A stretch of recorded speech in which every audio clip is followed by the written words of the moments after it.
20वीं सदी में गांधी के बाद यदि किसी एक हिंदुस्तानी का इस देश की याददाश्त पर सबसे ज्यादा हक और कर्ज है तो वह शख्स जवाहरलाल नेहरू ही है। 15 अगस्त 1947 से पहले हर हिंदुस्तानी सिर्फ आजादी की चाहत लिए जीता था, लेकिन आजादी के बाद क्या, इस बारे में किसी को नहीं पता था। इस स्थिति में देश की कमान पंडित जवाहरलाल नेहरू ने संभाली। दूसरे विश्व युद्ध के बाद आर्थिक रूप से खस्ता हाल और विभाजित हुए भारत का नवनिर्माण करना आसान नहीं था, लेकिन नेहरू जी ने अपनी सूझबूझ और दूरदर्शिता से जो पंचवर्षीय योजना बनाई, उसके मिले नतीजों से भारत की तस्वीर ही बदल गई।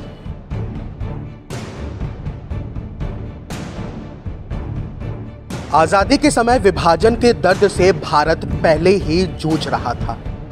उस समय देश और टुकड़े झेल नहीं सकता था। इस सूरत में नेहरू ने ऐसा कानून पास किया जिससे देश में उठ रहे अलगाववाद की मांग को दरकिनार कर देश को अखंड बना दिया। इस मुहिम में गृह मंत्री सरदार वल्लभ भाई पटेल ने नेहरू का भरपूर साथ दिया। इसकी सफलता ये रही कि द्रविड़ नाडु बनते बनते रह गया। 1963 में 16वें संविधान संशोधन में किसी भी राजनीतिक दल के लिए अलगाववाद की मांग को अवैध घोषित कर दिया गया। इस बिल में यह भी शामिल किया गया कि संवैधानिक पद पर रहने वाले प्रत्येक व्यक्ति को संगठन के लिए अखंड भारत की संप्रभुता की कसम लेनी होगी। नेहरू जी को पता था, उद्योग के सहारे ही देश को विकास के रास्ते पर ले जाया जा सकता है। इसी वजह से उन्होंने देश में बड़ी बड़ी इंडस्ट्री को बढ़ावा दिया। नेहरू ने आजाद भारत में युवाओं के लिए रोजगार सुनिश्चित करने के लिए कई अहम फैसले लिए। उनके नेतृत्व में ही भिलाई, राउरकेला जैसे बड़े बड़े स्टील प्लांट लगाए गए।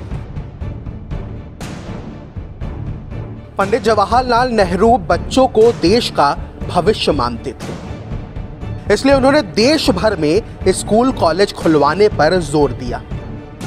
इसके बाद भी बच्चे आगे की पढ़ाई के लिए या तो विदेश जा रहे थे या फिर खुद से पढ़ने को मजबूर थे। ऐसे में शिक्षा के क्षेत्र में सबसे प्रमुख संस्थान IIT और IIM सबसे पहले नेहरू जी ने देश में खुलवाए।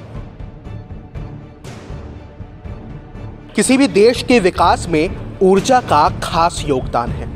ऐसे में पंडित जवाहरलाल नेहरू ने देश में कई बांध बनवाए, जिसे ऊर्जा और कृषि दोनों को ही फायदा पहुंचे। बाखड़ा नांगल बांध, रिहंद बांध और सरदार सरोवर बांध की नींव भी नेहरू जी ने ही रखी थी।